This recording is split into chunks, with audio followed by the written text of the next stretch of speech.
Halo bosku semuanya, Assalamualaikum warahmatullahi wabarakatuh. Dan jumpa lagi sama saya Samudin di Karisma Channel tentunya.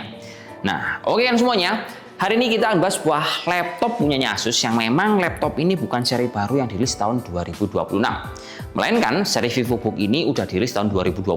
Dan kalau kalian beli, dia ada banyak varian spek dan juga varian warna. Dan kebetulan yang kita bahas ini, menurut saya laptop ini make sense banget untuk kita beli tahun 2026 karena secara fungsi laptop ini banyak menghandle kebutuhan umum, misalkan pekerja kantoran, mahasiswa ataupun pelajar pakai ini insya Allah udah proper sekali.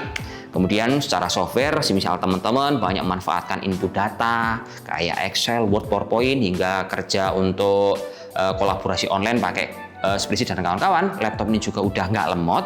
Kemudian secara tampilan, laptop ini juga punya tampilan yang proper banget. Nah, dia kece seperti ini bro ya. Kebetulan yang kita bahas ini dia warnanya green gray, warna nggak umum, tapi kalau kalian udah pakai, ini akan kelihatan tampil beda. Terus juga punya bobot enteng hanya di angka 1,3 kg. Nah, untuk tipe yang kita bahas, ini adalah seri Asus VivoBook 14 E1404FA yang memiliki dapur baju pakai Ryzen 3.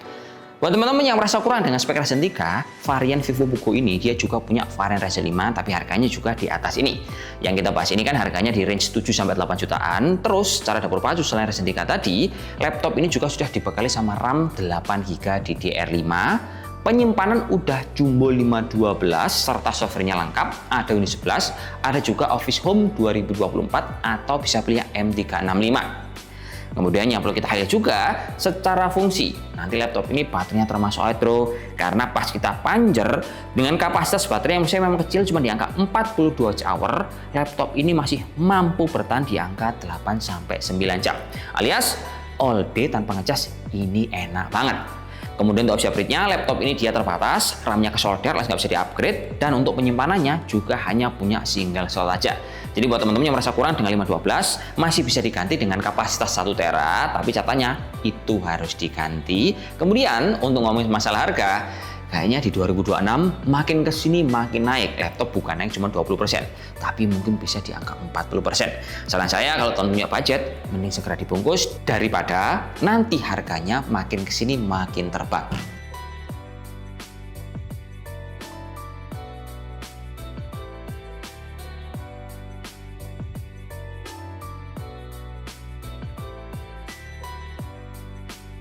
Lanjut kawan, kita akan masuk ngebahas soal desain dari Asus VivoBook 14 yang kita bahas sekarang. Jujur-jujuran bro ya, kalau saya ngomongin soal desain kan perbandingannya itu di range 78. Kalau kita ngomongin Ryzen 3, di kompetitor itu ada brand ternama punyanya Lenovo, dia punya IdeaPad Slim 3, ada V14. Kalau punyanya HP, dia ada tipe HP 14, dan punya Acer ada seri Acer Aspire. Nah, semisal kita jejerin dari ketiga buah komputer pas punyanya Asus totalnya 4, desainnya tetap ini paling cakep menurut saya, tapi kalau menurut teman-teman saya nggak tahu. Dan yang jelas seri VivoBook ini kalau kalian beli, warnanya juga ada banyak. Dia ada 3 varian warna, ada warna mixed black, kemudian silver sama green gray seperti yang kita bahas sekarang. Terus keunggulan dari desain ini bro ya, nanti kalau kalian beli, dia itu sudah mengantongi sertifikasi military grade 10H, dan untuk full bodinya dia berbahan dari plastik ABS. Efek sampingnya kalau kita pakai laptop ini nggak akan gampang bermasalah. Terus dia bobotnya enteng cuma di angka 1,3 kg, jadi nyaman banget untuk dibawa-bawa, termasuk masuk tas. Lalu untuk ketebalannya dia cuma di angka 1,79 mm. Nah lanjut, kalau kita agak fokus ke bagian bawah, laptop ini juga punya lubang-lubang intake untuk pengambilan udara dingin. Jadi dia itu ceritanya di bagian dalam menggunakan sistem cooling single fan. Nah single fan itu untuk exhaustnya dia berada di bagian bawah layar, tapi menurut saya ini sangat nggak ngauh sekali, karena pas kita tes untuk pengujian benchmarking, suhu laptop ini benar-benar terasa adem, hanya di angka 42-43 derajat Celcius, plus suara fan-nya nggak berisik. Jadi nanti kalau kalian pakai, ini dijamin nyaman untuk kebutuhan meeting ataupun kalian kerja di dalam ruangan yang memang butuh konsentrasi tinggi. Kemudian laptop ini juga punya layar bening, pakai panel IPS, dan di bagian ujung hingga samping kiri kanan bezelnya dia itu tipis banget. Jadinya kalau kita pakai ini akan tampilannya sedikit lebih luas. Belum lagi untuk resolusinya dia juga pakai Full HD di angka 1920 x 1080. Kemudian untuk akurasinya dia basic di angka 56% sRGB. Nah, semisal teman-teman kebutuhannya untuk nonton film, ini udah nyaman, enak ditonton rame-rame karena sudut pandangnya luas pakai panel IPS tadi. Kemudian jenis layarnya ini juga anti glare, termasuk kamera yang menurut saya memang ukurannya basic 720p, tapi kalau kalian gunain untuk kebutuhan Google Meet ataupun Zoom, gambarnya cukup jelas dan suaranya bening kayak gini. Nah, jadi bro, hasil dari pengujian kamera punya Asus VivoBook 14 yang kita bahas sekarang. Secara hardware sebenarnya kameranya ini basic bro ya, pakai 720p 30 fps, tapi dia juga punya fitur ada previsor fisik yang terletak di bagian atas. Menurut saya hasil gambarnya cukup jernih dan audionya juga clear seperti ini, termasuk teman-teman juga bisa memanfaatkan AI noise cancelling dari settingan My Asus. Ngomong-ngomong, ini saya juga lagi ngaktifin AI noise cancelling supaya kalau kita ikutan meeting online tidak terganggu suara dari luar. Nah, gimana? Nah, yang mulia ini bro. Selanjutnya pas laptop ini kita pakai untuk kebutuhan ngetik, menurut saya dia cukup nyaman. Karena salah satu fitur unggulan dari VivoBook Go 14 yang kita bahas, dia itu punya Asus ErgoSense Keyboard yang memberikan rasa nyaman ketika teman-teman ngetik dalam durasi waktu yang cukup lama dan itu tiap hari. Selain itu, keyboard ini juga punya fitur panel warna putih yang bisa kita nyalakan atau matikan di tombol F7 kayak gini. Nah, geser bagian touchpad, dia nyaman responsif. Termasuk di touchpad ini, ciri khas Asus dia itu juga punya fingerprint yang bisa banget ngejaga privasi dan juga data kalian. Geser bagian colokan output, laptop ini juga punya colokan lengkap. Ada USB Type-C, USB standar, ada juga port HDMI, serta jack 3.5. Cuman minusnya, seri ini tidak punya colokan untuk micro cartridge ataupun cartridge standar. Berikutnya konektivitasnya menurut saya dia termasuk proper, pakai Wi-Fi 6E plus Bluetooth 5.3 dan audionya laptop ini cocok untuk dengerin film ataupun untuk dengerin lagu dengan contoh seperti ini.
Oke kawan, masuk ke segmen mendang-mending. Dan seperti biasa, laptop yang kita bahas ini akan kita versuskan dengan merek lain dengan tujuan kalau mau beli biar enak bro. Oh, min plusnya laptop ini versus merek lain ada di mana?